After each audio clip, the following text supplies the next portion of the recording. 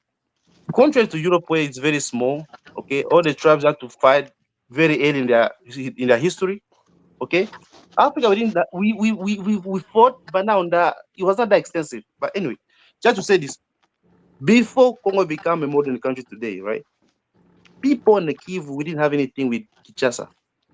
On economical level, military level, nothing at all. We are completely separated. You understand what I'm saying, right? today, when I'm talking about the size of the Congo, because if you compare a country like Rwanda, it's way more easier, way more quicker to develop Rwanda than contrary to Congo.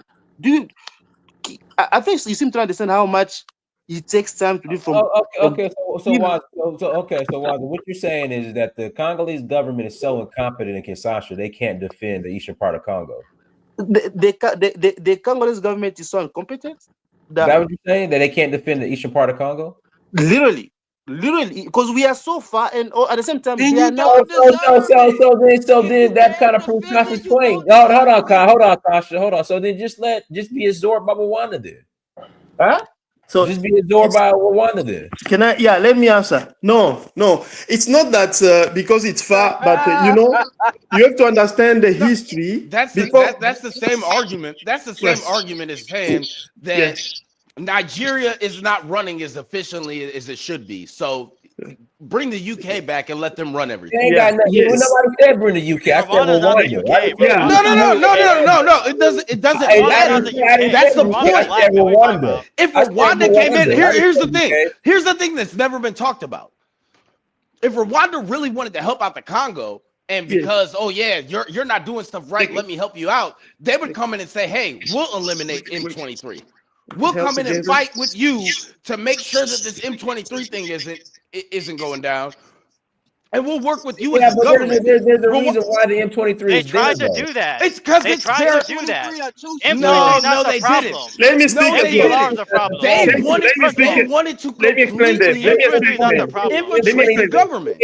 What are we talking about? The result of Tutsis being marginalized in the Congo. Where? Can you give me an example? We're talking about one tribe out of 450. One tribe out of 450. Yeah, but all these tribes have their own.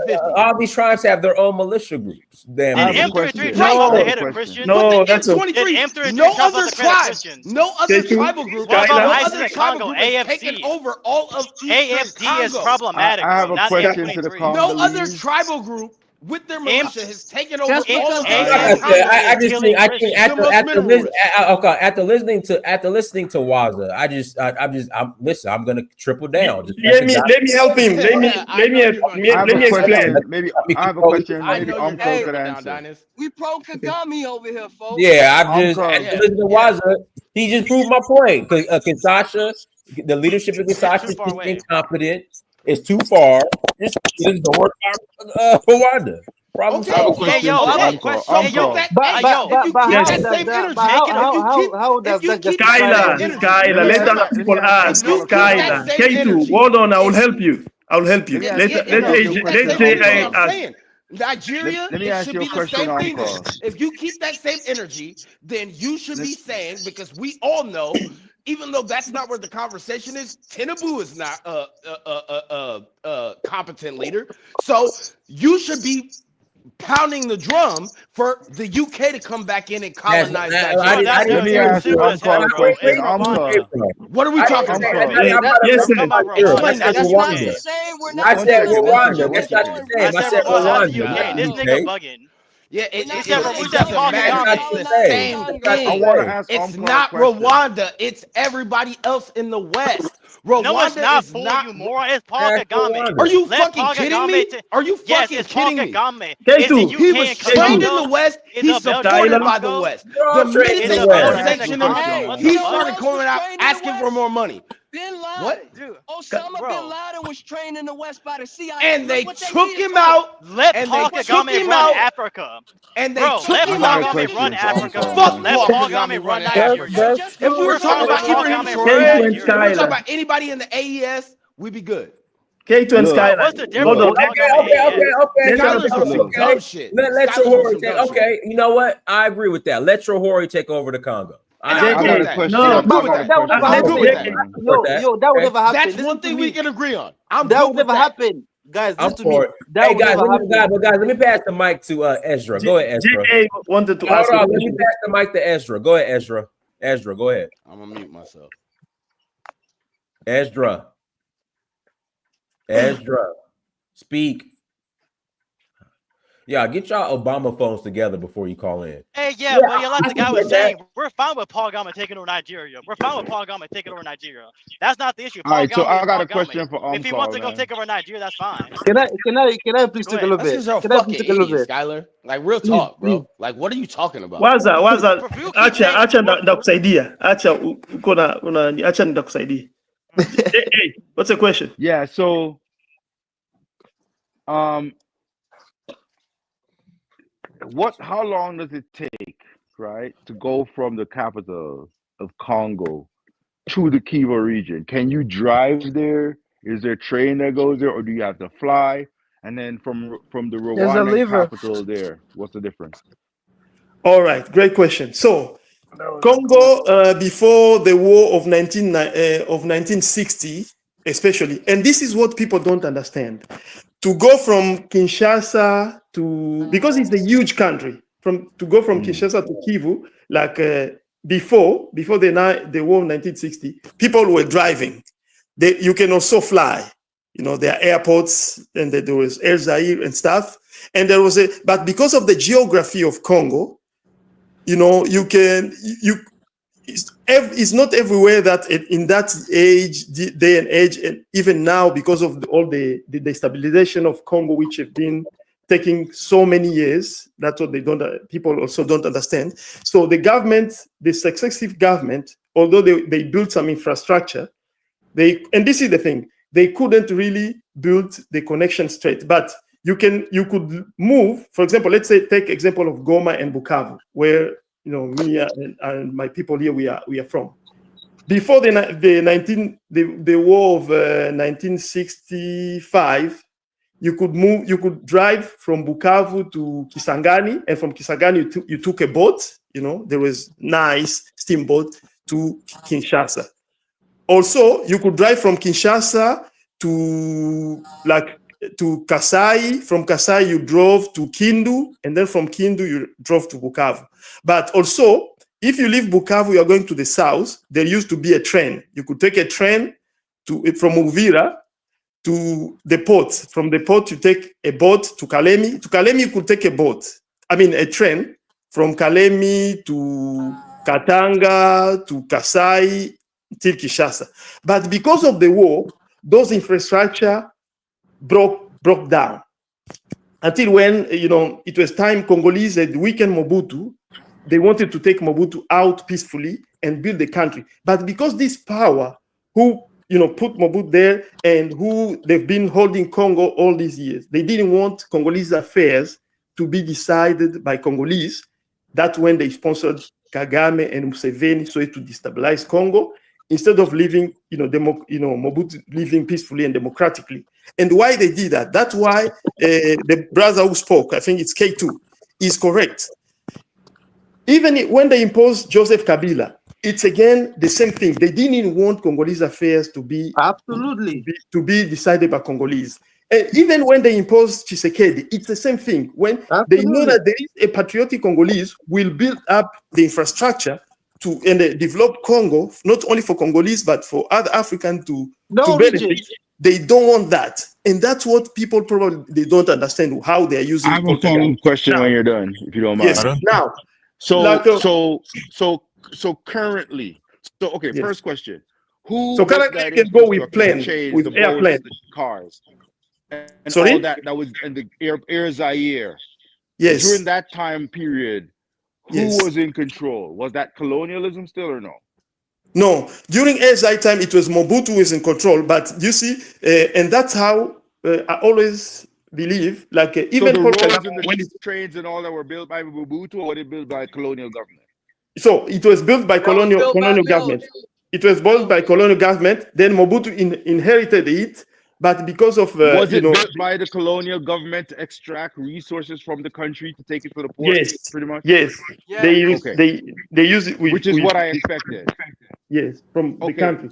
And Congolese. Okay, then the other question is, currently today.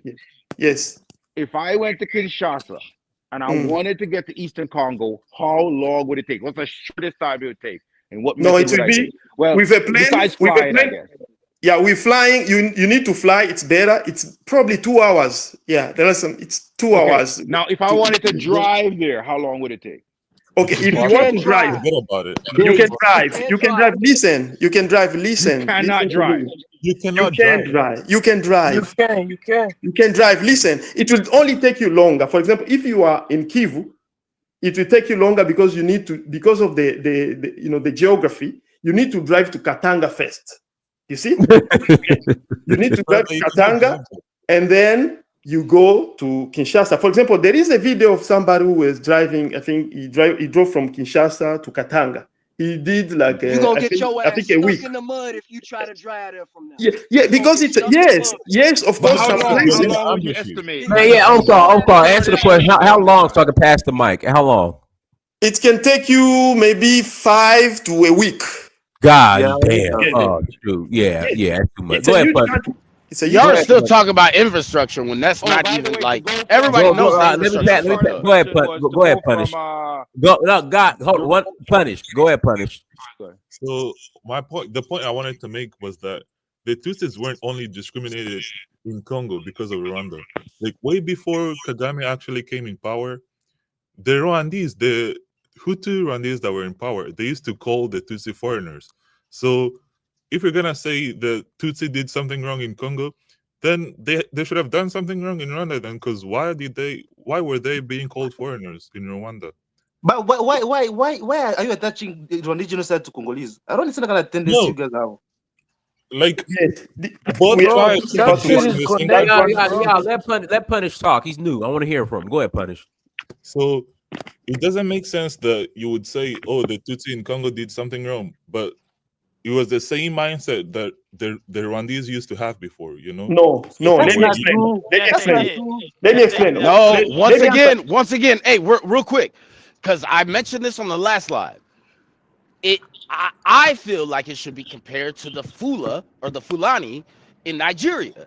There is a thing where they call them Hausa Fulani, but the Hausa and the Fulani are two different tribes that essentially came together. However, in every single situation, not every one, you know, but for the most part, they're Hausa Fulani, but the Fula are the ones that are in the leadership positions and the ones that are controlling everything. And the Hausa, even at this point, right now as we're speaking, have been starting to try and separate themselves from them. Like, hey, hold up a second.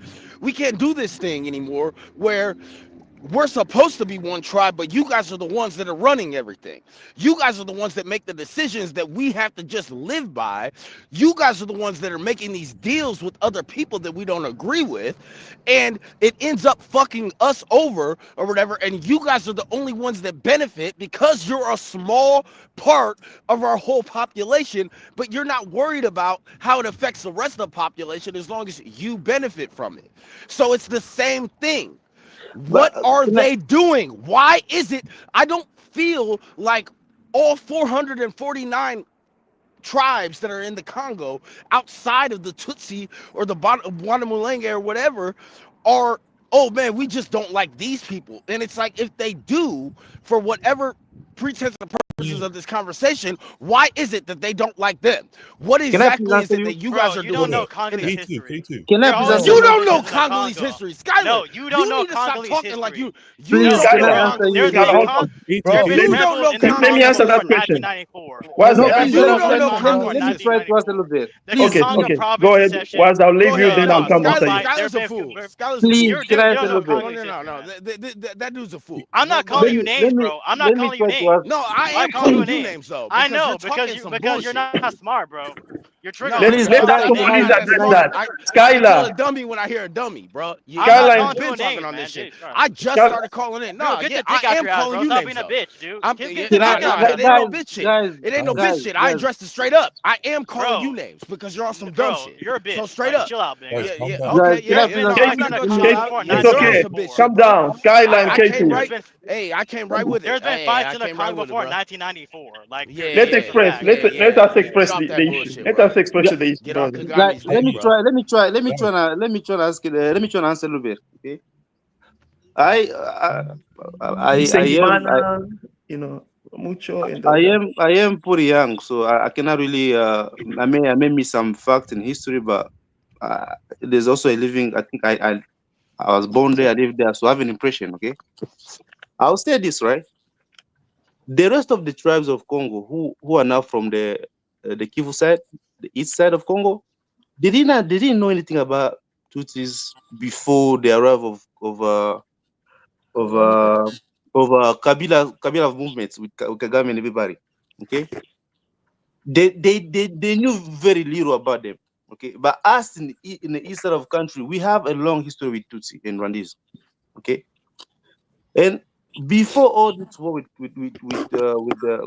Kagame regime, there was a lot of Tutsi who live in Congo. Yes, there was. It's like Rwanda today, like between Swahili speaker and Lingala speaker, right? We have some. How can I say this? Some little, some little blah blah blah Issue, around, but we never fight about it. Like people live together. Yeah. We never fight about it. Okay. So in the east side of Congo, it was like that too between tribes and Tutsi. Okay. But it was never. It never reached a point that we're gonna hate you and kill you. Never. That came after. If I remember very when I was young, every time they run this country, every time the Kagame regime come to our lands, they will normally come with Banyamulenge and the Tutsi community that they grew up in the same place as us. You understand that? And those are the same people that they say are Congolese. They will come with the Kagame and they will start killing those Hutus, Congolese, everybody. Let me help. Walter, let me help you something. Luis has done a video on a guy who used to be, I mean, you call them Banyamulenge, on what, so that probably if Luis can find that video and explain to you what he was saying, or if you remember, Verdum, Kiana. Yeah, the Banyamulenge leadership themselves speaking about how they plotted since the 90s with Kagame on how once they will take over Rwanda, they were also going to take over Congo. Taking over Congo is not a new project. Absolutely not. Do you understand now? So then I will go out. Yeah, to answer now the guy. Hold on now. To answer now the guy who said that the Banyarwanda, our brothers Congolese of Banyarwanda origin were discriminated or thing. That's a lie. And I'll go with facts. As I told you guys, I invested myself on knowing this issue.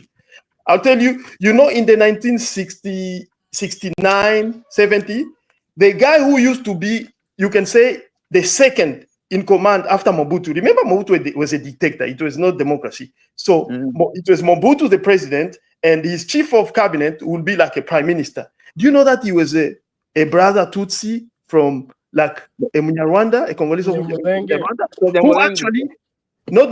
who actually came to Congo in the 1959. His name is Barthélemy Bisengimana. You can look it up. And this brother, through him, with the approval of Mobutu, of course, because there was not this old, people, there was no discrimination. A lot of Banyarwanda got a lot of advantages. They got farm. I don't know if he's from North Kivu, the people like Rwakabuba Shinga. I'm from the South Kivu. And what you're saying is a fact. Oh, okay. So it's a fact. The people like Ruigamba, the Miko Rokaitare, Mobutu gave him the power to become the chief of all telecommunication in Congo. There was no discrimination. They were included. They were, but brother, only the problem. One thing today, the agenda. That's true, man. Today, Rwandese, listen to me. Today, the whole Rwandese intellectual class, okay, most of them they come from Congo. They study in Congo. They grew up in Congo. I've tried to explain. Congolese pay for their studies. Do you know that? The problem became when Congolese discovered that our brothers, people who we consider our brothers, our kinfolk, they have a bad agenda against us. That's when issue rose up. And again, to debunk the myth of saying that there was the tribe who have every time militia, you have to understand how those militia were formed. It's when Rwanda attacked Congo, invaded Congo. Now, after Rwanda and Uganda with the backing, of course, it was the subcontractors, but the masterminder, it's the US, the Clinton, the Blair, the Gem, when they destroyed Congolese army, and this community found themselves as vulnerable to the attacks and the killings by Banyarwanda and the Kagame's army, that's when they formed these militias to protect themselves.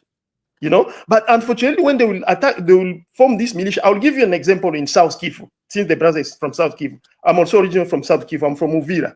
Like when you hear the situation in Minembwe with Banyamulenge, how did it start in 2017?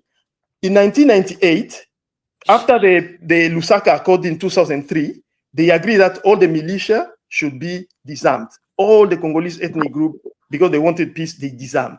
But the Kagamistan, with their way of dissimulating and manipulating people, they left our brothers, who you call Banyamulenge, with guards, their militia called FRF. Then this militia in the highland of Uvira, Mwenga, and Fizi, they start creating havoc. How? Because this land where they were welcome at, they start imposing themselves as chief. You know, chief, you cannot be chief if your dad was never chief, traditional chief, but they start imposing themselves. And they went far ahead and they killed one chief of Bafuliru called Kawaja. When now they killed this Kawaja, that's when everything went loose. Because now these other groups, Bafulero, Bavembe, and Bavira, they were like, no, if we continue like this, these people will finish us. Then they start getting armed, guns. That's when the confrontation starts, like the Bafulero and Bavira attacking even our brother Banyarwanda who are living there, and then Banyarwanda attacking others. You see, that's how it starts. And this brother, is don't even go far. You see today the situation in Goma.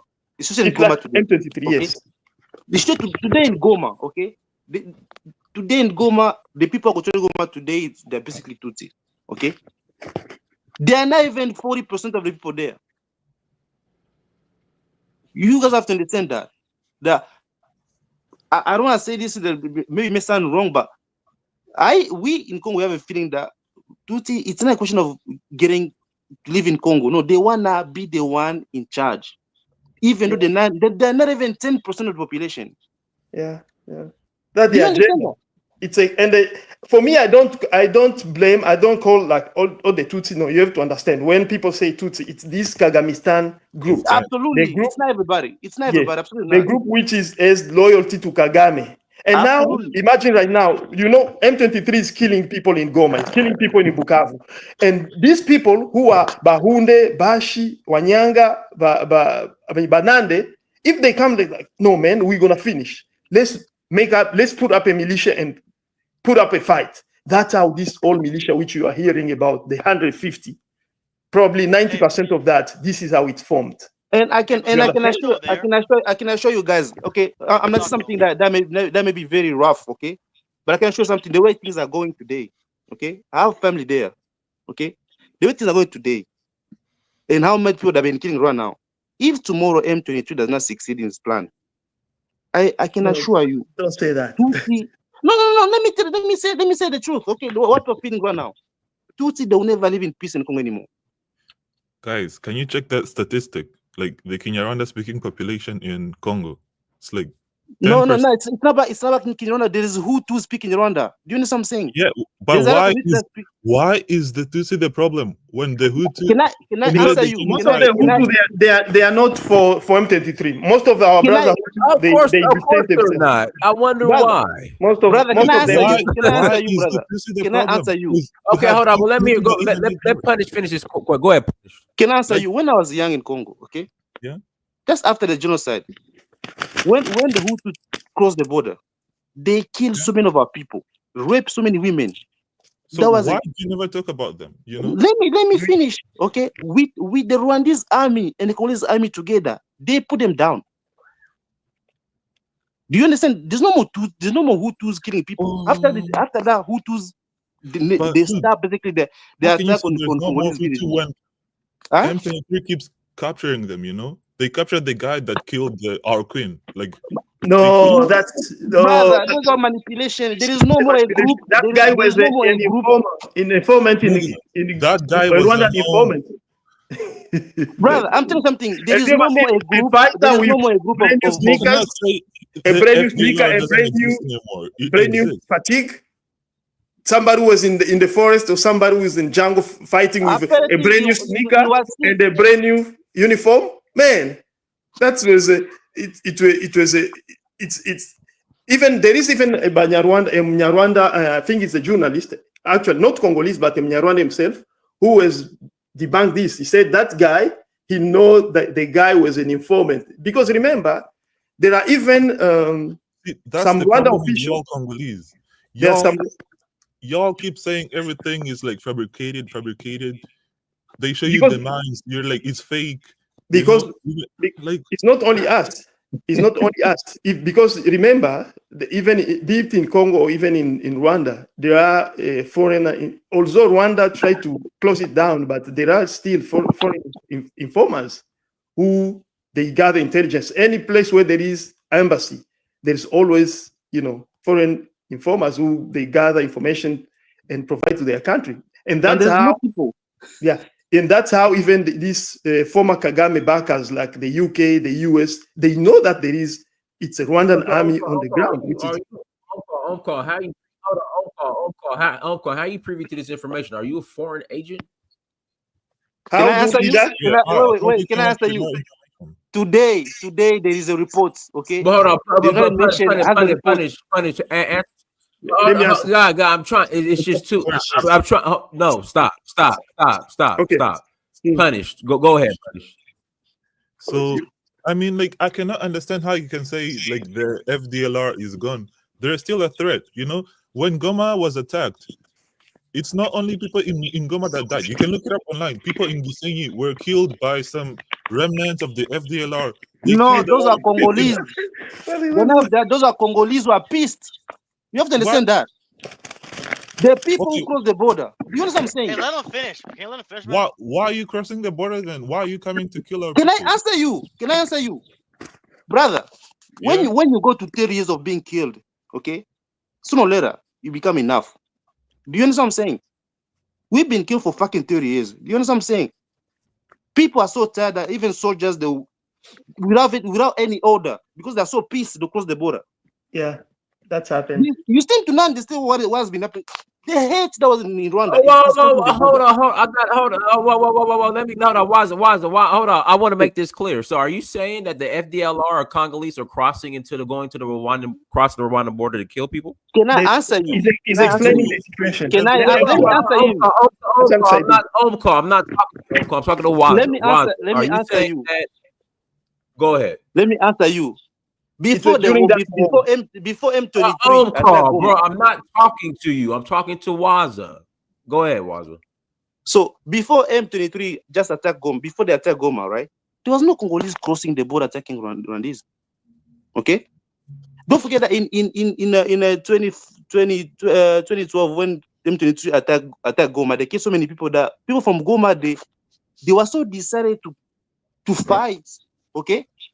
What I'm just saying is that there is so much history there of killing that people are getting tired of it. So when M23 attacked Goma this year, right? The soldiers who are from there, a couple of them crossed the border. Those were not FDLR. Those are Congolese who are pissed. But they captured them. Like they even showed it on the newspapers. Bro, you seem to not understand. I'll repeat again. Okay, what you call FDLR, okay? Today they can take Congolese FDLR. They can mix them and they do whatever they want to tell you. The thing you guys expect that, bro, they will keep killing us for 30 years without us reacting. I don't understand how you guys think. You think that what the whole kid is full of M23 FDLR? attacked you. So you're a soldier. You're a Congolese soldier, right? You're fighting with M23, right? And then you decide to leave the battlefield, and you're like, "I'm going to Rwanda instead. Fuck it, I'm going to Rwanda instead." No, not like that. Everybody knows M23 is nothing but it's a Rwandan special force. It's a Rwandan military. Everybody knows. Even the Congolese fly US. their jet into Rwanda. The Congolese flew their jet into Rwanda. That was the issue one time. And plus, there was a Congolese soldier that went into Rwanda high and started shooting in his place. Let me finish. There are Congolese that go into Rwanda and shoot up the city. That's been happening for years, but that's not reported in the news. There's a Congolese soldier that went into Rwanda. He was high on drugs and he started shooting people and got shot. You can look this up. Bro, and there was an incident where the Congolese flew into Rwanda airspace. Bro, I'm telling There's you. been incidents, yes. There's been militias building up on the Congolese border that have been threatening Rwanda, that have been shooting into Rwanda for years. This has been happening for years. This is why M23 activated and went out and took out the militia. This has been happening for years. Please, I beg you, let me answer you. Okay, Go, Wazo. Look, I come from Bukavu. You understand? This thing is so personal to me because I saw women, our women. Okay, I'm a Mushi. If I me to say the exact way I come from the tribe. Okay, I saw many of our women raped, killed. Okay, raped with sticks. Do you know? Do you understand what I'm saying? So you think that the one guy Congolese go there, if it's true, now it's equal to what one has been doing in Congo for the last 30 years? I'm just telling you one thing, man. What I'm Okay, just let me also where take things are off going. from there. Listen to me. Where things are going, okay. And I'm so I'm so afraid of this thing, okay. Where things are going, the same hates that grew up in Rwanda, Kagame is basically installed in Congo. No, we're not gonna fall to that to his instrument to his But that is utilization goal. of that hate. That is No, goal. we are stronger than that. We are Congo. Okay, let me answer Skylar. Yes, Skylar.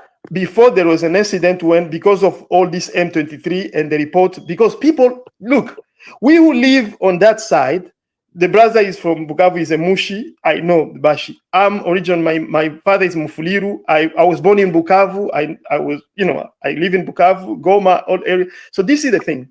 We know easily that, even if a soldier like M23, you bring me M23 and the Congolese, like a guy, a soldier or a person who grew up Congolese Munyarwanda, and you bring me a guy from Rwanda. If I speak with them, a few moments, I will find out. I will be able to tell you, no, this guy is from Rwanda. This guy is our brother in Congolese Rwanda. There is a way if you've lived with them longer, there is a way, because even from the accent, because of this, all the language which we speak in Congo, the Kinyarwanda is a little bit. Luis probably can be able to prove to. If they speak the same language, how can you tell? Yeah, they if both speak the same Rwanda and language speak the same language, how can you tell? Yeah, Like, with a Rwanda different. isn't the only country that speaks Kinyarwanda. Like, Yeah, with different accent, and some words are different. So this is the thing with what Scala was saying. Of course, Congolese and many other countries report that, or they did research, they found that M23 actually, yes, it's actually, for me as a Congolese, I always consider it's a Rwandan special force used as proxy in Congo with the label of M23. Now, there was a soldier before in the 20, I think the incident happened in 2018 or 2019, who he was angry after coming from the battlefield. Especially it was after the massacre of Bambo and Kishishe. That soldier was angry, and by himself he crossed into Rwanda. I remember that incident. Now, this incident which you are saying, between when they capture Goma, the brother explained it again. Understand how people have been killed in Bambo, Kishishe. There was Kipupu as well, where more than 500 people were killed. Some soldiers who were from there, and when they attacked Goma with the 3,000 deaths, some soldiers without any order, of course, they crossed into Kisenyi and they created havoc there. That's true. That's what happened. But for over maybe 10 years or 20 years, there is no any FDLR who has ever crossed into Rwanda and going to attack Rwanda. Also, the person who said FDLR crossed in Congo in 1994, that's a lie. In 1994, there was no FDLR yet. Probably you meant to say Interahamwe, but you have to differentiate. Interahamwe is not FDLR. It is what made up Hold on. Let me explain. There's a difference. Yeah. Interahamwe is a militia which was responsible probably from genocide in Rwanda. Guys were supposed to be captured, and anybody who committed stuff like that. But remember, at that time, Zaire, or which we can call Congo today, like the brother also said here, at the first they closed their border. When, of course, the first refugees came, and I will inform you that I was in Bukavu at that time. The first batch of refugees who came from Rwanda, they were our brothers and sisters Tutsis. Then later on, they start, a lot of other Rwandans start coming. But when Zaire noticed that there is a lot of people coming and they don't have the manpower, especially the soldier, to disarm them, they closed the border. But there was pressure from the UN, especially US, UK and France. And as Louise have already, explain you here. Explain you here that even when the UN wanted to send I mean, some more enforcement in Rwanda to stop the killings. It's Kagame guys who stop them. So this time again, because that's why you have to understand that all the things which is going in Congo, it was plotted against Congo for a long time. It was planned. The UN again put pressure on Mobutu to open the border. This is now when they flooded into Bukavu and Goma. And the Congolese army at that time, they were overwhelmed. There was no way how they could search anybody and arrest and take or disarm all of them. Some people slipped into Congo with guns. After many years, they formed another group called Alir. This is not Interamo anymore. It's now Alir. And after Alir, but all this time, even the time of Alir, that when Rwanda invaded Congo, right? And they installed Laurent Desire Kabila. You remember that James Kabarebe, who is actually a Rwandan, he disguised himself that he's a Mnyamulenge. He became chief of staff of Congolese army. For how many years they were in Congo? Did they finish the Interamo? Maybe. Did they disarm everybody? Now, the problem is that they are trying to label every brother or sister who is a Hutu as FDLR. And that's the dangerous thing that all of us, we should denounce. Because I don't believe that every Hutu committed, those acts. Absolutely not. Y'all blame Tutsis for everything. No, come on. Who blamed Tutsi for everything? We blame Kagamistan for their act. Did I blame Tutsi for the killing of Lumumba? Okay. No. Did I blame Tutsi? You blame Tutsi for Kabila. You blame Tutsi for the killing of Kabila. Listen, and you blame the truth is the truth, man. It's not even the Tutsi. The Congolese army threw a Tutsi. You said the Congolese army threw a Tutsi. Listen, you said that the Congolese soldiers, yes, who are deflect, what's the term? Deflecting or deserting. In the army, they're all Tutsis. Okay, this is what I said. I didn't say all. Let me explain. I didn't say all they are Tutsi, but those we have noticed that those who are in command of the Tutsi who are under Kagamistan, it's not all Tutsi. For example, there are Tutsi who they are against Kagamistan. I will give you an example. The rape which took place in Minova in 20 when the M23 again took over Goma, 2013 or 2012. So am I going to be wrong to say that it's those guys? For example, when Kunda raped people in Mushake and in Ruchuru. So because they are our brother Tutsi, I cannot say that. What you said. You said that. So when I brought up the M23 in Eastern Congo and how they're advancing and how the Congolese soldiers are deflecting and running, you said that those soldiers, the Congolese army who are running and deflecting are. I said this. The soldiers, most of the soldiers who are deserting,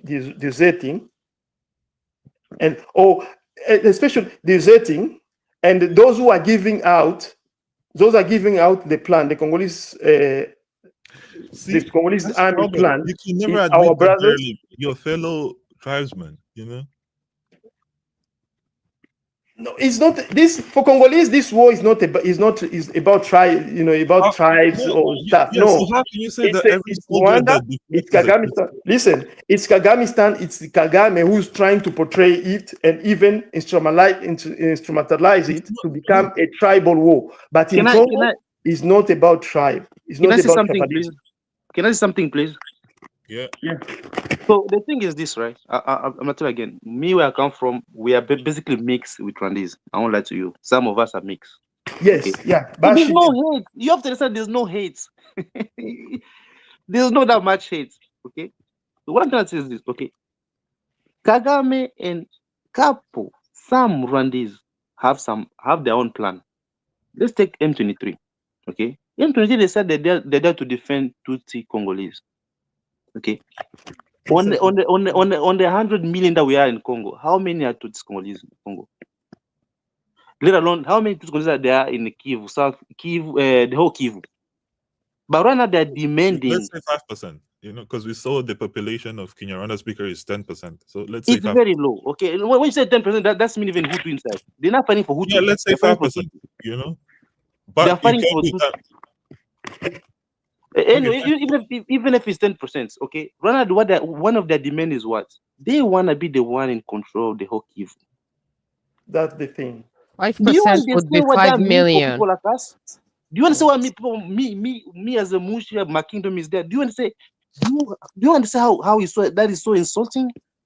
5% would be 5 million. We don't even have 5 million Tutsis in Rwanda, let alone. You guys will see, for us that sounds so suspicious, okay? So twisted. He will never work, we will never accept that. Never ever. I'm just saying, even if they win today, we're gonna go back home and fight again. Look, because it doesn't make any sense. The problem Okay? is Tshisekedi is Wait. Same thing also when it comes to the whole country. Okay, they've been fighting Banyamulenge or to be on the army. Do you know how many tribes in Congo that they don't have nobody in the government? Yeah. So many of them.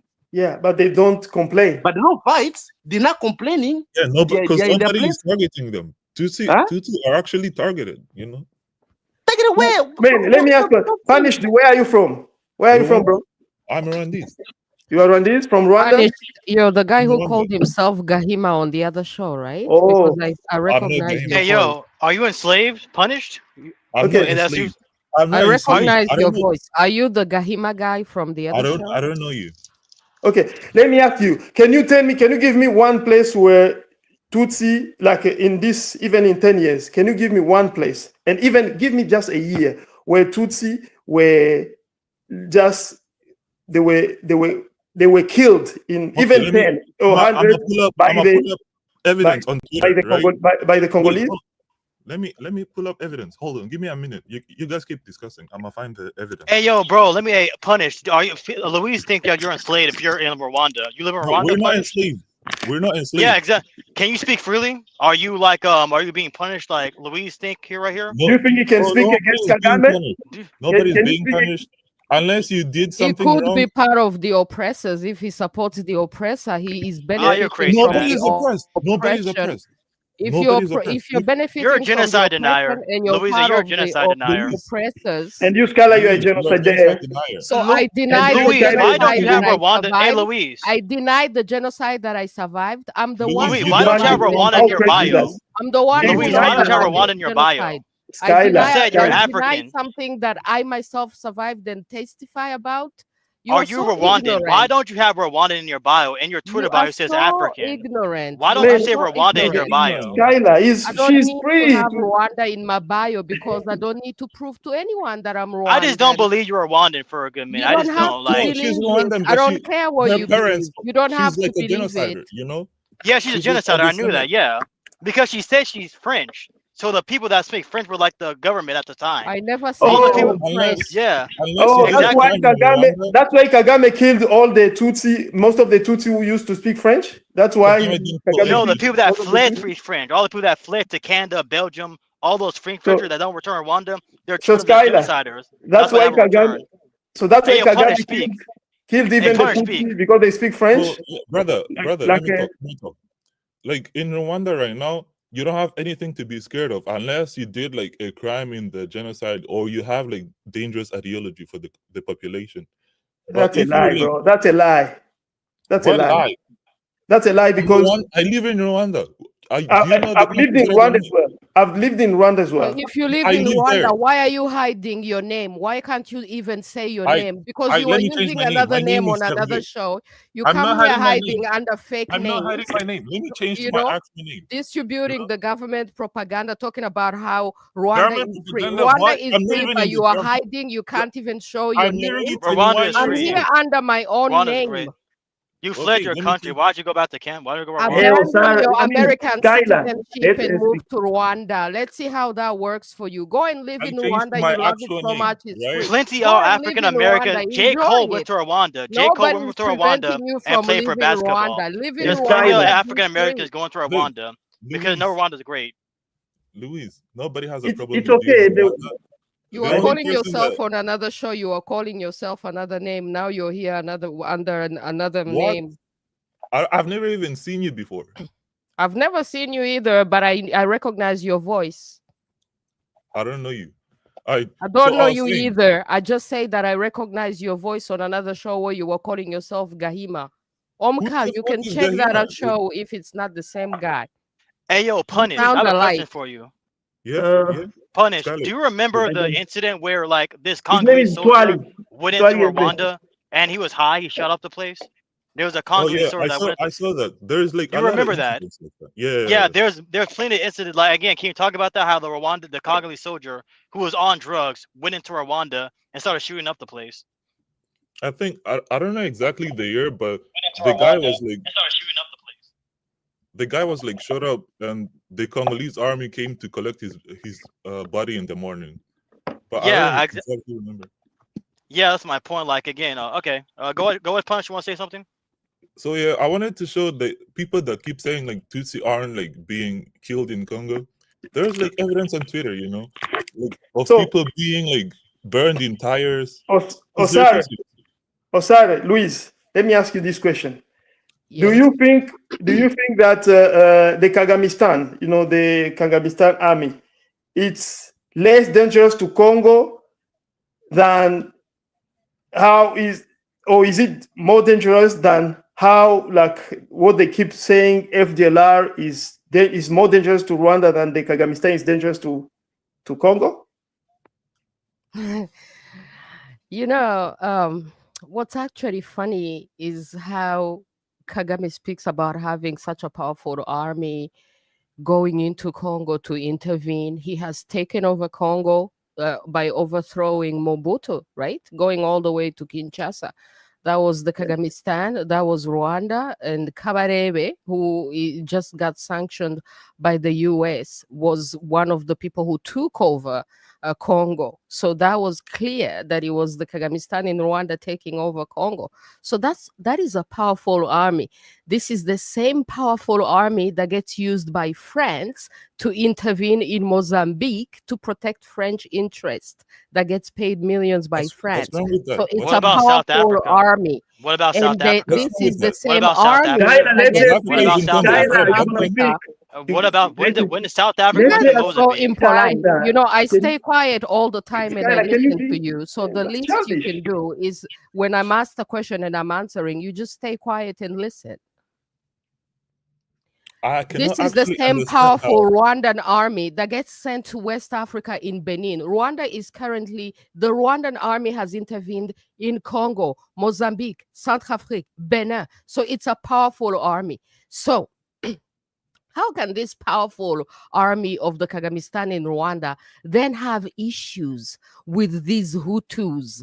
Do these Hutus have some special superpowers that would sustain them for 30 years after 1994? It's been 30 years that they will be so powerful to challenge a Kagamistan army that intervenes, takes over power in Congo, takes Mozambique, takes Benin, takes Centrafrique, but cannot deal with these Hutus. So I think that the FDLR and these Hutus are an excuse that the Kagamistan uses so many times so that it can have an excuse to keep going into Congo. It's a problem that it doesn't even want to eliminate, because then it would eliminate its excuse for going into Congo. They want the FDLR to exist. They sustain the FDLR. I suspect the Kagamistan to even sometimes be behind the FDLR, because it has been said that some people get captured from the FDLR, they get taken back to Rwanda, and then the Kagamistan sends them back into Congo.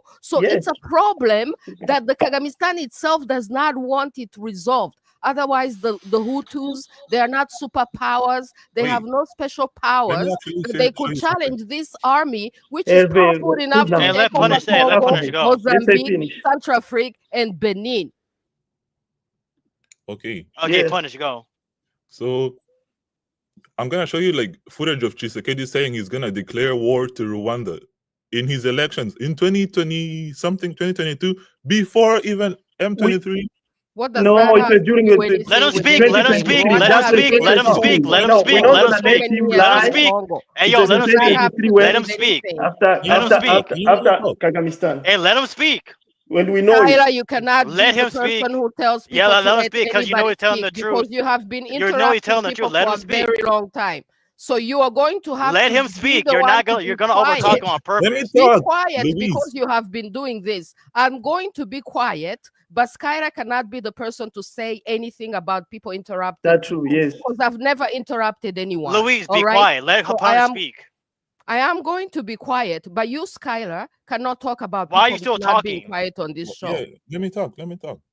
So I was saying, Tshisekedi didn't have a problem with M23 in his first term, you know? So why did, in the second term, when he wanted to get elected, he had to say something anti-Rwandese to rally up all the Congolese to hate Rwanda? Can I So, answer? Can I answer wait, the question? Bro, let him speak. Bro, He's Uncle, let him asking. speak. He's asking the question, Skylar. Cool Let down. him speak, Uncle. people keep saying that Congo is not a threat to Rwanda. Congo is not a threat to Rwanda. Then Tshisekedi goes out there and says this.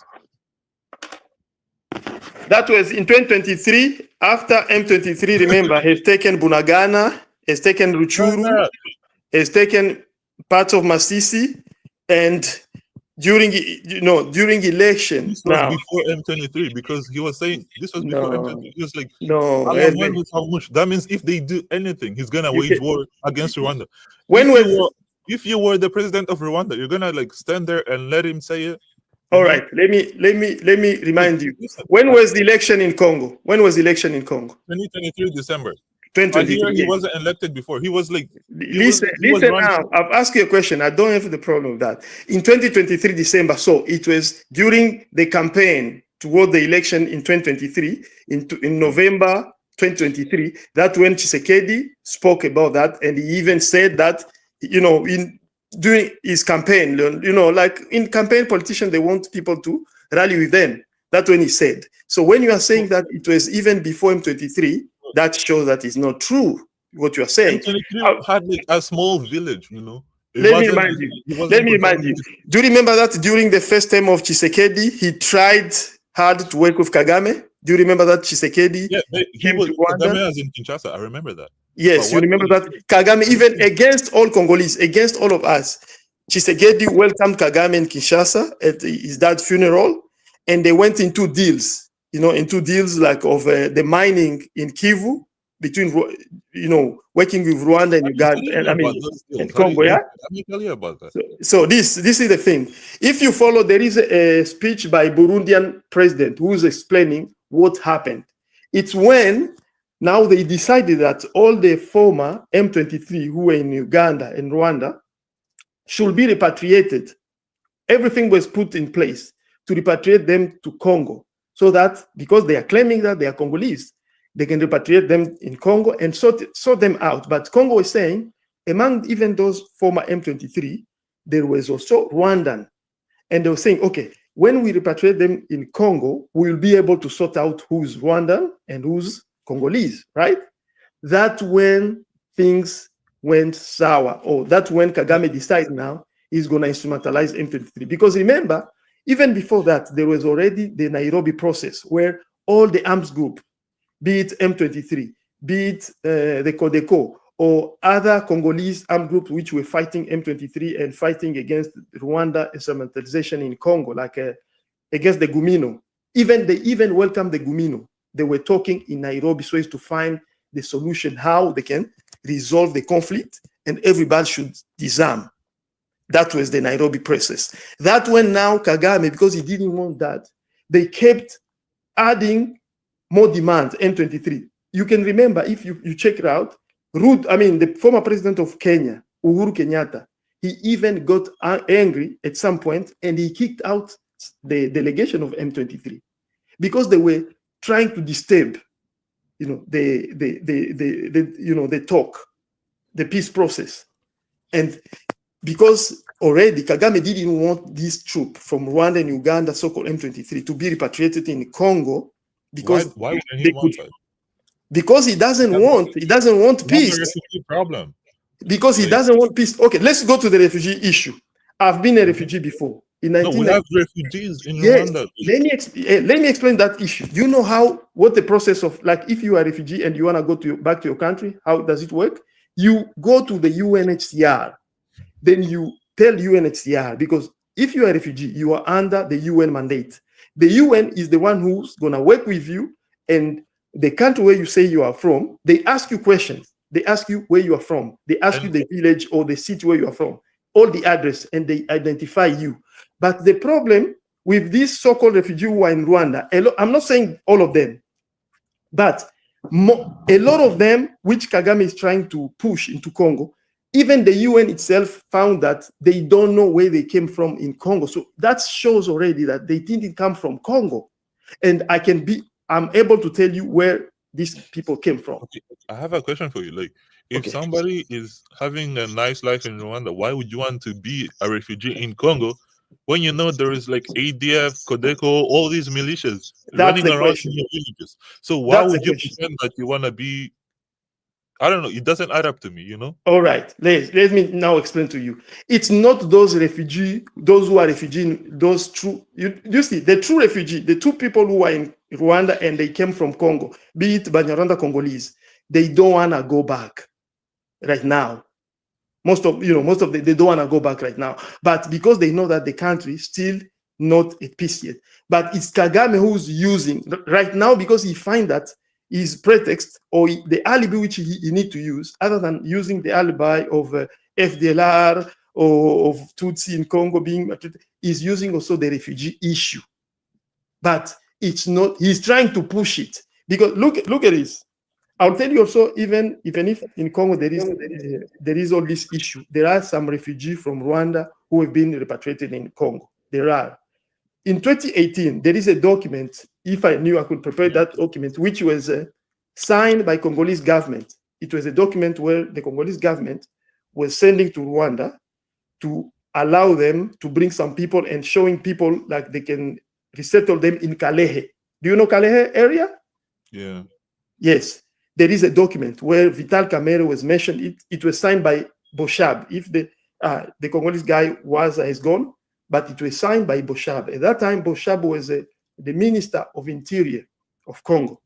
Do you see? That's the issue. Those refugees, most of them, they are people who were kicked out of Tanzania by Jakaya Mrisho Kikwete government in 2015 when they had beef with Kagame. And the Congolese cannot refuse the refugee when they run to Rwanda. But do you know how many other Congolese are refugees in Tanzania, in Kenya, in Zambia, in Malawi, South Africa, even in Uganda? Yeah, it must be many.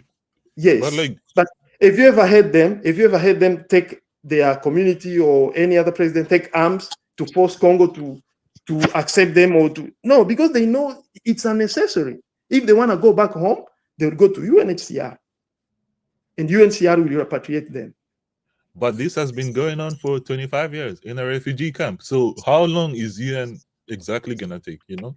Because you see, it's not the problem look, it's not Congo's fault. If everybody, right now, the same years, you see, in 1996, right? There are people who ran away from Congo and they are in Tanzania. Right? Now they have even grandchildren in Tanzania's camp, in Kenya's camp, in Zambia's camp.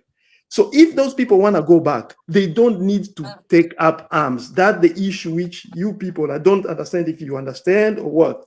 Go even to any, you can look it up. What's the process of refugee repatriation to their country? Yeah, but why is it, if it's supposed to be that simple, why does it take 20-something years? You know, it's a. Then you need to ask those people. You need to ask those people, those who are refugees, why is it taking 25 years? Maybe they don't want to. If somebody doesn't want to go back, under humanitarian laws, you cannot force them to go back if they don't feel safe to go back. Do you understand that? That's how it is. But if somebody want to go back, he has to follow up the process with UNHCR and they will repatriate him. You understand? It's not the matter of taking up. But if even the UN try to now work with this guy who want to go back, for example, they want to go to Congo, right? And the UN, after questioning this person, it finds that no, this guy is not from Congo because he doesn't know where he came from. He doesn't know even the name of the land where he came from. Where are we going to repatriate him to? So what if they burned his village down? So he has nowhere to go. So he should be a refugee forever. No. If they burn your village, at least you know the name of your village, right? Like me here today, even my kids who are born here where I am, they know that I came from Congo. And when they are older, when they will be Listen, when they will be even 10. Listen, when they are my daughter, he's 6 years old, but she knows that I'm from Uvira, Congo. Do you understand that?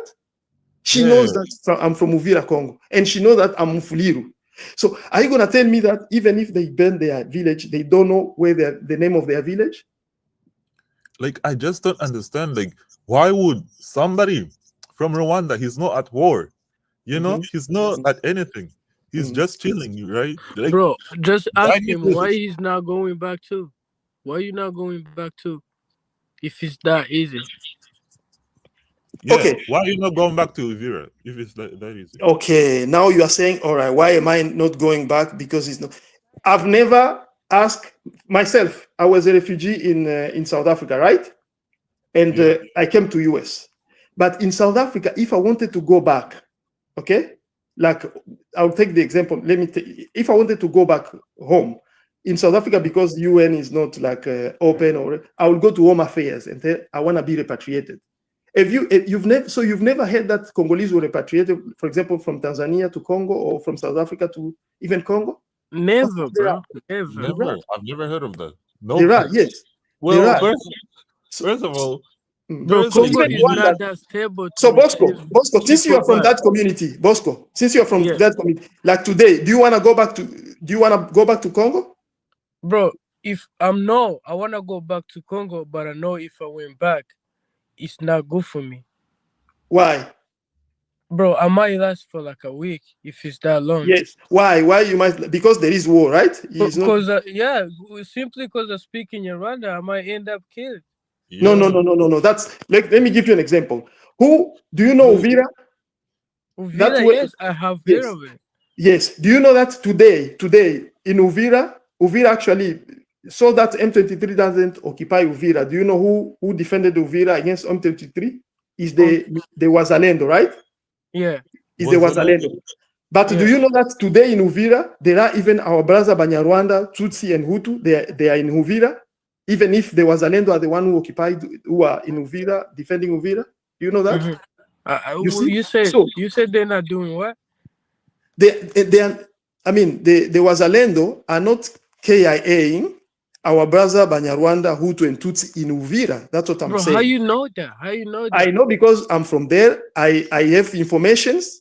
I can send I have even video of our brother who are there doing their work.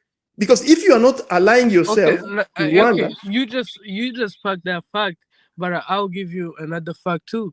Yeah. Me myself, bro, I have a member family. He was fighting on the side of the Congolese army, or the on the Congolese army, but he got locked up because he was Rwandan. He was a Rwandan. He can speak in Rwanda. They suspect him of being a spy simply because he's our kind. Yeah. Okay. Let me.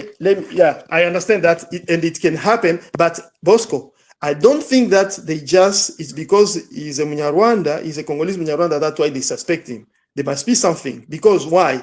Because there is still a lot of Banyarwanda Congolese who are in the army and they are working. For example, do you know General Bivegete?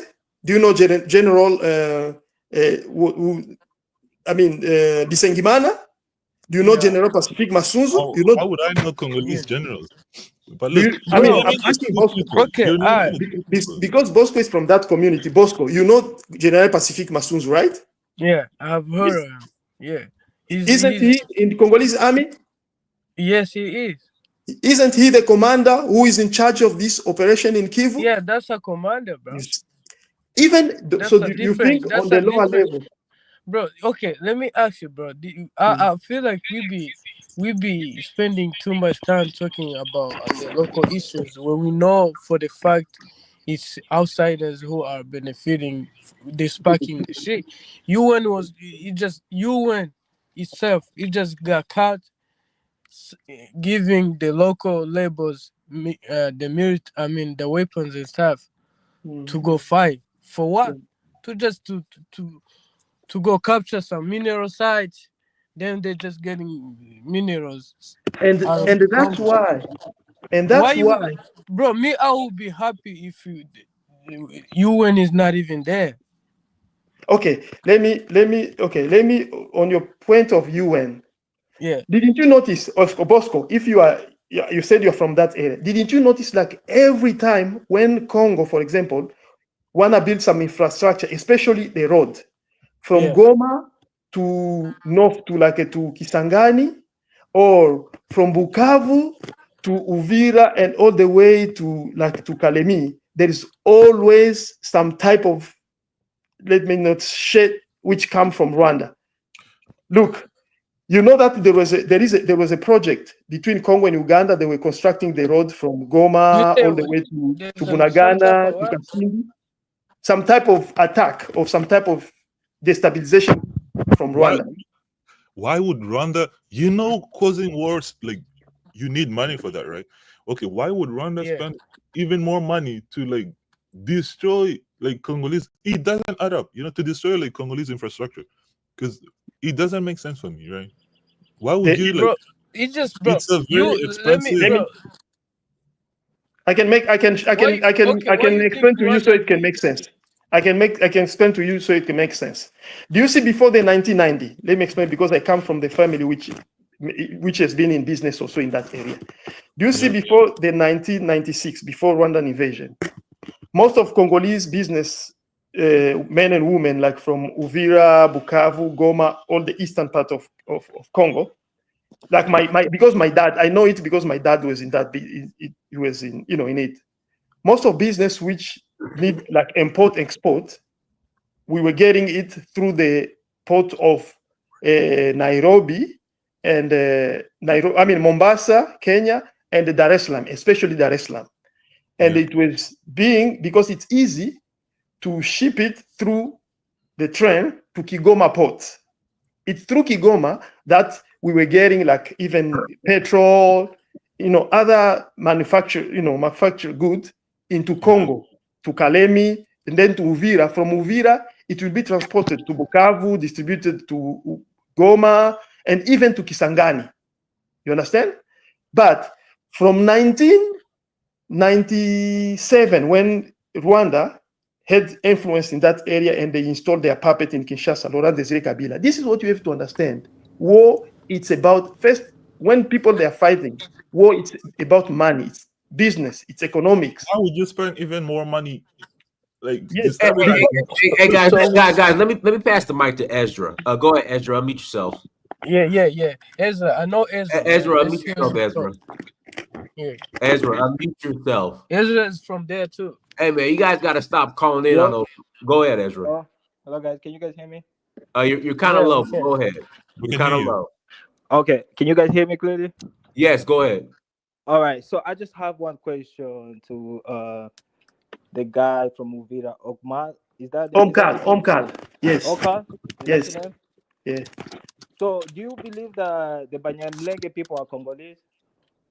First of all, it's a mistake to call them, because it's like you are not helping the conflict to cool down when you call them Banyamu, whatever, because that neologism is being fought by two people. Do you believe it? For me, I believe they are Congolese, but it's not good. It's not good to call them, because the Bafuliru. So what do you think it is? What do you think they should call them? Okay. Before 1996, how they used to call themselves, how they were identified, even when they, all these years before, because that neologism, it was, that neologism. Which year did you say? Before 1996? Yeah, they were called Banyarwanda. They were called Banyarwanda. Yes. Why did they separate their name? Can you give us the reason why they did that? Explain that. That's why they call themselves Banyamulenge to now associate with Rwanda. Let him talk. What did they? Why did they give themselves that name? This is what they said. Man, I know this. I know Kabaru. You know the late Kabarure, right? Yeah. You know Gisaro Muhoza. You know Gisaro Muhoza, right? I don't know that guy. But go ahead. Okay, so all those people, they are known. They know my family. And this is the thing. I'll give you the example of even here in US. Do you know the court case between the Redskin and the Indian tribe in US, right? Are you familiar with that? You know that, right? Why? Why they're in court? Because they want that team to stop using that name, right? Mm-hmm. Why do they want them to stop? Do you know why? If I can help you. Go ahead. Yeah, it's because for the for the natives, that football team using that label is like what they call they're calling it's like it's like traditional usurpation. They don't want it because it's a traditional field. Okay, so that's very different with the Banyamulenge situation. So I'm also Congolese. I'm actually I'm not a Tutsi person. I'm not none of that. Yeah. But I do think that Congolese people, they need to recognize that Banyamulenge, they are Congolese. We know that name was not their origin name that they came with in Congo, but you said it's not what? Their original name. Yeah. How were they called when they came in Congo? They was called the way you said Banyarwanda. Banyarwanda. Like that. Yes, Banyarwanda. So what's the problem with them? Banyamulenge, the problem is that Rwanda invaded Congo in 1996. Mm. So for them to not have like identification, what do you call it? Issues where like, they consider them as Rwandanese because they call them Rwandanese. Now when Rwanda invade Congo, when Congolese people they're gonna get mad, they're gonna try to kick out Rwanda, and it happened. Mzee Kabila was able to kick out Rwanda, and imagine if Banyamulenge people they could have just kept that name of Rwandanese. And when Kisekedi said that he was gonna fall Rwanda, imagine if the Banyamulenge people they are known as Rwandanese. When he's saying that he's gonna fight Rwanda, imagine what type of crime can be or like the repercussion which could have put on them. Yes, could have been happening. Yeah, Esdra, do you know that even calling themselves, I don't know if you are old enough to be like to have heard how they were labeling the war in 1996. You can look it up. They were calling it the War of Banyamulenge. That's what they was calling it. Yes, that's how they were. The most medias were labeling that war in 1996. That's how they invaded Congo. Yes. So actually, it's dangerous to label themselves Banya whatever than labeling them Congolese Banyarwanda. Do you understand? Because once that war, if in memory, I've never heard that from anywhere that the war, the time that they kicked out Mobutu, the people that came, they was calling themselves as Banyamulenge. I've never heard. Yeah, in 1996. Yes, the war in 1996 when Rwanda, Uganda, and Burundi, with the support of US, UK, and stuff, they invaded Congo. When they bring Laurent Desire Kabila, Mzee, to install him in power, that war, it was called the War of Banyamulenge. You can look it up. Just type Banyamulenge. In French, they were saying La Révolte de Banyamulenge. So when did the Banyamulenge change their name again? Okay. 1996, at the same time? So there is history of it. In 1996, that's when that name Banyamulenge it became popular. That's when it was popularized because of that war. Okay. But before that they started. It was they had started the process of changing their name from Banyarwanda to Banyamulenge. But there was issue because the Bafuliru had refused. They'd refused for their reason, saying that you can use like the red skin here. The Bafuliru said you cannot use this name because it's our cultural heritage. Because so what was happening to Banyamulenge at that time in 1996? What was happening to them? In 1996, they were living as but yeah, when they were now, it was called War of Banyamulenge, of course, because this is what happened. As I said, in 1994, I was in Bukavu. Then, because of the situation in Bukavu, my family decided that, me and the part of family, we should move to Uvira. I was in Uvira. This is what happened when when there was first the infiltration of Rwandan special forces in Bwegera, if you know the area called Bwegera, in the and they killed people. Okay. Among the first casualty, it was a priest. It was a car with two priests and the two nuns. They were killed. I remember even the name of the priest. It was Abe Koko. Abe Koko. They were killed. And you see now, if you infiltrate a country and people start getting killed, what will happen? And that's what the maneuver they do. They do that so as to start destabilizing people or destabilizing the country, right?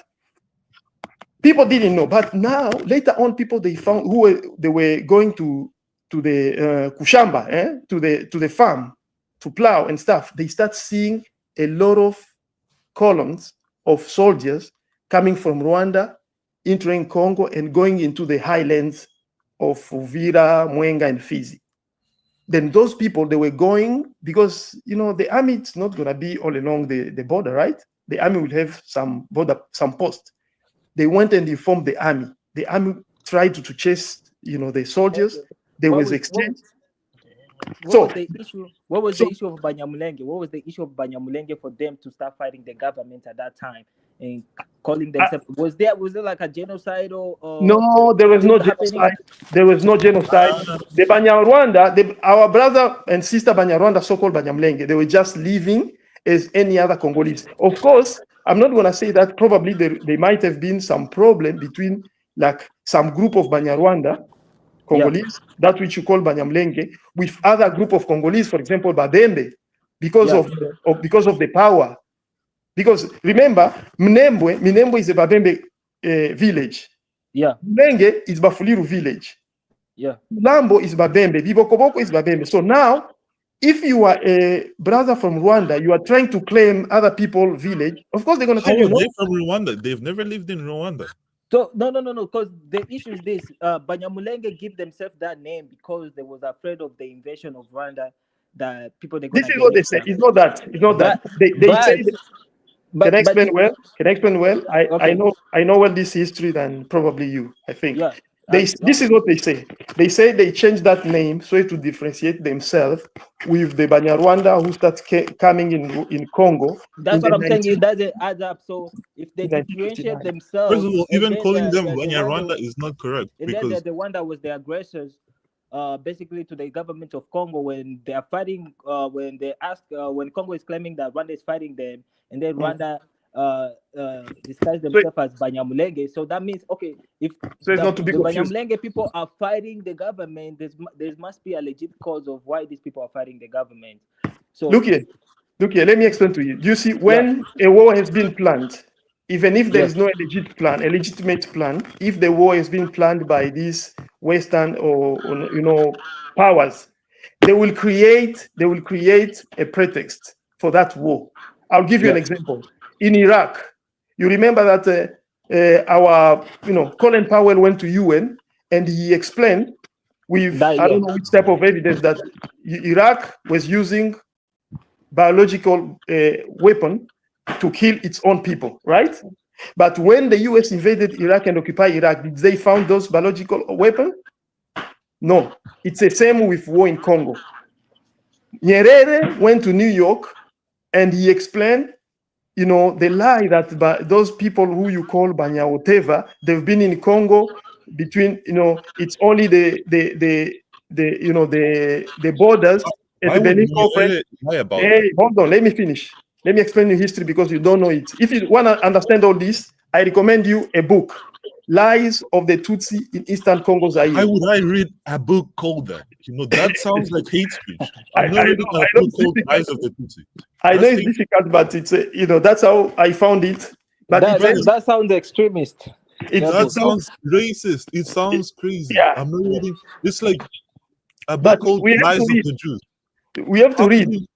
Okay, can you read a book called Lies of the Jews and then you tell me, oh, this book is serious, Look, then you're gonna become a Nazi yourself. Understand this now. So why would I read a book called Lies of the Tutsi? That sounds hateful. Yeah. I also criticized the author on the title, but I had to read it because I found some important information inside there. So who's the author? Listen now, listen. The author is John Kapapi. You can look him up. So this is the thing. So Nyerere, because he had the beef with Mobutu. How can you source your information from a racist book? Listen, hey, calm down. You're gonna talk. This information, what I'm saying about, you can read it even in a book called. I'm not reading that book. Hold on. Hey, I'm not telling you that book. Hold on. Africa's World War by Gerald Prunier. On page 64 to 67, he explained what Nyerere was doing, and that's why Nyerere went to New York, and he explained the pretext which they were going to I use. think I've heard of this. They created false accusation about the Congolese government in order to Yes, invade to Congolese. invade Congo, and saying that Congo. Banyamulenge Okay. were there before the Berlin Conference. It's only the stupid border, but that border is not stupid because the place where Banyamulenge live right now, it's not even near the border. It's hundreds of kilometers from the border, and between the place where they live and the border, there are other people. There are Bashi, there are Bafuliru, there are Bavira. You understand? And I can explain how they got there. So it was just a pretext. So it's to invade They Congo. arrived there before Congo became Congo. That's 100% truth. What? But with the Nyerere situation, the way It's not the fact true. that It's they not true. created that legit cause to invade Congo at that time is because also Nyerere was not there was no in good terms with Mobutu. Yes, And yes, then at the yes. same time, Rwanda they had a legitimate cause because there was FDLR in Congo that guarding Congo with guns. But In 1994 there was no FDLR. You need to use another words. FDLR is like, okay, they changed the name in 1999 or something, but In the 2000s. FDLR it's Interahamwe. So you want to tell me call them FDLR, you want to call them Interahamwe, it's the same thing, you know. FDLR didn't come from another place. It's the same roots. yeah. So why Congo was invaded after genocide. Congo was invaded after genocide of Rwanda. Yes. So you want to tell me all those people who, because today any person who speak against, denounce Kagame, speak against Kagamistan is called FDLR. Like Osare. That's not true. Yes. That's not true. Osare, hold on. I'll show you the example. Relating to the ethnic groups, then you have genocidal ideology. Listen, my nobody sister, is called FDLR. my Rwandan sister here, Osare Wacho Luis, on this panel. Let me tell you. Hold on. I'm Rwandan. I know this woman. I know this woman fled Rwanda because she has ties to the genocidal government. You've labeled her. I live in Rwanda peacefully. Nobody has ever enslaved me. Let me ask you a question. Louise? He started by saying that he doesn't know me when I say that I recognize his voice. Now he's saying that he knows me and what? What? No, I'm saying like I know people like you that people like you and Victor and Idama and crazy people like that. There's like there's a list of people who think for themselves and who challenge the Kagamistan criminal dictatorships. Those people, you label them names, you find names, you find excuses to exclude them, and this is why they become refugees, and then you don't understand. You see, you are demonstrating why I'm refugee. What about the rest of us? I like Kagame. I don't want to live like this. 90% people who can't think. And then thinking in Rwanda is a crime. I want to be a free thinker. I'm a free thinker. I'm in search of Uhuru myself. And if my Uhuru is in Canada, I'm in Canada. Yeah, stay in Canada. And I will never come back to Rwanda for as long as it's ruled by a criminal dictatorship of the Kagamistan. I will never come back to Rwanda. Say you're Rwandese, you don't live in Rwanda, we don't want you here. Oh, so anybody who doesn't think like Kagame, I'll never come back to Rwanda for as long as it's a criminal dictatorship. This is why I'm telling Black America, I challenge you to give up your American citizenship and go live in Rwanda so we can see how sweet Rwanda is. Live in Rwanda as a Rwandan. Let's see how good Rwanda is to you. You're used to live in freedom in America. You don't even realize the freedom that you have and the advantages that you have and the privileges that you have. There is no at all freedom. You're gonna leave those privileges behind because you've been used to freedom, and you're gonna move to a criminal dictatorship. Bon voyage, America. I'm telling you, abandon your American citizenship and leave to Rwanda. It's a day. I'm challenging you. We all know the whole world. I'm going to be in Canada. I'm going to become stay a Canadian citizen, and I'm never going back to Rwanda precisely because it's a criminal dictatorship that enslaves its own people and then goes into Congo, kills Congolese people, plunders to sell to the Europeans. He has deals with the Europeans, he has deals with the Americans, and then when it's exposed by its European masters, it starts crying victim. No, the Kagame in Rwanda is so profoundly wrong. Eventually, all you people are going to realize that I was so right, and you're going to come and ask forgiveness we're gonna to me believe our lies because I was so right, but you refuse to listen. That's what I'm saying. Eh? You're not serious. Like, you can stay in Canada, you believe your truth. We're gonna believe our lies. Harvey. We also believe that Rwanda, they don't have freedom of speech, because you cannot speak against Kagame. That's 100%. It depends on how you're like speaking against him. If you're gonna come up here and like start claiming, give me one person in Rwanda that said, hey, Paul Kagame did this and I think it's bad, it needs to change. Yeah, give me that person and he's still in Rwanda. Someone that says something about the government because I don't think the government is perfect. You know what I'm saying? They're doing a great job building the city. It's not perfect, but you have to watch what you say about people. But there's also some dirty stuff that happens and people that needs to talk about. Like there was a rich guy in Rwanda that he got killed. There's so many people that get killed by the government of Rwanda, but nobody speaks about that. And people that they can only speak about that is the people that have already run away from Rwanda and they stays in the other country. And whenever they speak about it, even if they are Tutsi, they say they are supporting the genocidal ideology.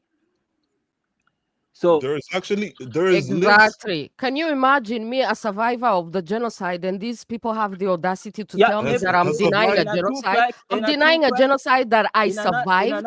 I'm testifying about the genocide, and you tell me that I'm denying it. You're not testifying about the genocide. You're like calling our president criminals. Genocide was targeting Tutsis, but as far as all Rwandans were victims of genocide. Not all Rwandans were victims. Yes, all Rwanda. Sometimes there's even Hutus that they were getting killed because because they were moderate. You know, if you supported Tutsis, you would die. But that doesn't mean that Hutus were exclusively targeted. You know, it was they were never exclusively. Like, okay, we look at the goal here, right? The goal was to exterminate who? Like, it's not about like who died. It was, of course, genocide and civil war, but the target, the end goal for the government was to kill all the Tutsis. Okay, so do you think nobody was saying let's kill all the Rwandans? It was let's kill the do you think the genocide is happening in Congo? There's genocide against Tutsi in Congo. Where? Which part? Oh, there's like, I can show you the evidence on Twitter. Like, okay, which part? Because I came from Goma, and we lived with Tutsi. I have Tutsi friends. So you didn't see the video of the Congolese eating that guy after cooking him in tires and stuff? So Rwanda has this propaganda of creating fake news to like Rwanda news. So they lied to us. They've never give the address. So why aren't you in Congo right now? Why aren't you in Congo right now? What did you say? Why aren't you in Congo right now? If it's not up to you to say why he's not in Congo. I'm not in Congo right now because of M23. Yeah, let me explain to him. Every time when they ask him when there is genocide, where did those videos come from? Why are they eating that guy? Hervé, you are pointing out one video. Probably that happened. Probably, let's say probably. What you are saying is the one guy, right? Now, for us Congolese, hold on. For us Congolese, we can point out thousands of areas where the Kagamistan army, the RPF, has killed millions of people. I'll give you one example. You see me when you ask me, I'm not going to say, let me find a video on Twitter. No, I'll give you a place and a year. I told you Bambo. Like right now in Goma and Bukavu, they are killing. If you've heard of Bukavu, in Kansayo right now, I have a voice from family members who is a doctor, is a medical doctor who, you know, they had to send some team there to, you know, to clean up some areas, and they, you know, I mean, put those people to, you know, in burial areas. Man, it's hundreds of young people who the M23 is KIA. Do you understand? I'm giving you place and date. See, were these young people carrying weapons? Were they Wazalendo, militias and stuff? Because listen, the information I have is these people had arms. Your information. So if the genocide is happening in Congo, it's genocide against Congolese people. It's not genocide about. Okay, look, we have to go to the definition of a genocide. Hold on. Right? Even the UN mapping report, which was leaked. Do you know why it was leaked and not published? because the Kagame's backers, the US, UK, they blocked it.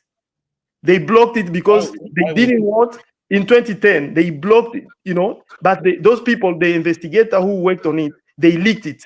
It said this, is not all what they published, but they found more than 1,000 case, which if it's brought before the court of justice, Kagame will be liable, and his Kagamistan, they will be liable for crime of genocide. Do you understand? 1,000 area where they found mass grave of Congolese. And in Congo, in that year 2010, they said over 5 million Congolese. Hold on, over 5 million. Hold on, Hervé. Over 5 million of Congolese were killed. So you want to tell me in Congo there was already in the until 2000 2003 when they finished their investigation, there were 5 million Tutsis in Congo? Look, it was war. It's during war. So in Rwanda, during the genocide when it took place, there was not war? Look, it's different because the government had a goal of exterminating all the Tutsis. Yes, and the government of Rwanda is the goal of exterminating all Congolese during the war. Wasn't like Rwanda fighting with Kabila enough? So why isn't Kabila held accountable? Because it's not Kabila who committed genocide. They will hold accountable. Kabila was like using that to go in power. So it's his army, He's using the army to kill people, 5 million people, and then you keep saying it's Rwanda. They hold accountable whoever was giving orders of doing that. Do you understand? So let me get this straight. So Kabila is like supporting Rwanda because at the time we were allies, right? So at the time we were like allies, Kabila likes Rwanda, and then all of a sudden he becomes a president, and then he's like, no, it's Rwanda that did all that. Leave me alone. This is the thing. It's not even Kabila who did the investigation, all right? It's an independent investigator from UN. So this is the thing. They know, because they look at this. You might be ignorant of what is going on or what your country is doing, but don't think everybody is ignorant. People know. So the investigator know that Kabila was used just as a face, as Corneille Nangaa is being used. He didn't have power over because everything was done before him. It's only Rwanda and Uganda now. Later on, they were looking somebody else to portray the invasion as if it's a Congolese thing. That's when they went to get Kabila in Tanzania. But all these countries which were backing RPF, they were backing Kagame. They knew that Kabila was nothing. And that's why when they wrote the report, they put names of those who gave order to kill, for example, your brother and sister who were refugees from Rwanda in Congo, in the Congo forest. It was the Karake Karenzi. It was the James Kabarebe. It was the Jack Nzinza. It was, all those guys. So when if Congolese, when we get our way of having an international criminal for Congo, it's those people who were giving order who will be put to trial. And that's why they killed Kagame. In order to accuse Kagame, you need to find him guilty by the ICC, like they did with Netanyahu, right? But of course, if he didn't have the backing of US, UK, and Israelis, Kagame could have been. Don't you know that in 2016 there is who arrested in UK? There is a general of Kagame who was arrested in UK. Don't you remember? Luis.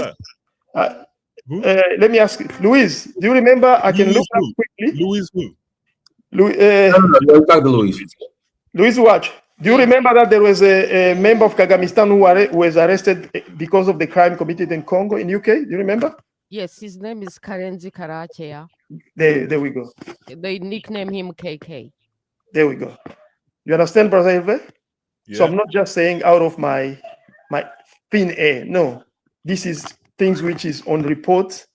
It's been investigated. It's documented. But because Kagame still have the backing of those powerful people and powerful individuals. What powerful people, bro? They want to sanction us to death. Do you think they really back us? Let's be for real, right? Okay. If you support, look, the US is supporting Israel, and they go out there and they say, they're like, if you say something about Israelis, you are going to jail if you have a university degree from the U.S. universities, we are revoking it. Do they do the same with Rwanda? So how can you like say that and then come back and say they support it? Right? All right. Do you know? Let me give a mic. No, it's the same situation as Congo. Mobutu used to get supported by by US. the So US. this is the thing. By the US, Kagame is by still the being government. supported by them, but only because there is overwhelming evidence against Kagame, against what he's doing. That's why even their supporters, they're a little bit ashamed. So as to give a lip service. Whatever they are doing as a sanction, it's still lip service. When they will decide to sanction Rwanda, you guys are gonna be. Let me give a floor to Osare. I know that. Yeah, guys, I got to close out. We've been on here for 4 hours now. Yes. We always, we can always come back on. But everyone, thank you so much for joining. Like, share, subscribe to the family. Down is Amir Search for Huru. Peace. Thank you.